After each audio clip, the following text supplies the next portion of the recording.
Дали законот за облигациони односи со кој извршувањето застарува за 10 години е неуставен? Уставните судии ќе се произнесат следната недела на седницата закажана за 25 септември. Уставен во јуни одлучи да поведе постапка за овој закон, откако предходно во јануари, одлучувајќи по други иницијативи за истиот закон, донеса спротивна одлука дека е согласно Уставот.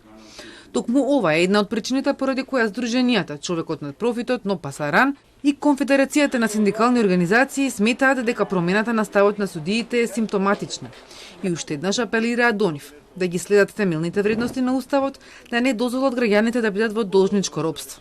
Застанат на страната на народот, на страната на 99% од нас, кои сме засегнати и кои се наоѓаме во должничко робство. Затоа што со тој закон многу луѓе ќе се спасат. Едноставно ќе се одблокираат сметки, 240.000 блокирани сметки и многу луѓе ќе се спасат. Ствара сомнеш дека имаме големо влијание на големи играчи, на монополи, на силни компании и големо влијание на едно лоби, извршителско лоби, и имаме сомнеш дека може да постои и мито и корупција во Уставниот суд.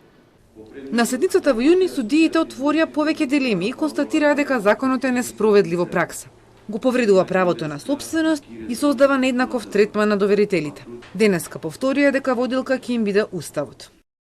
Уставниот суд не одлучува на ничија штета, ниту пак во нечија корист, кога станува збор за предмети кои ги разгледува.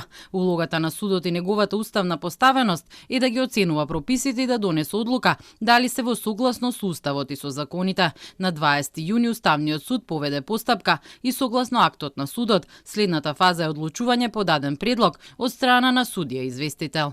Сдруженијата Обединети под слоганот Стоп за извршителите очекуваат судиите при одлучувањето да го имаат предвид фактот дека има 240.000 блокирани трансакцијски сметки.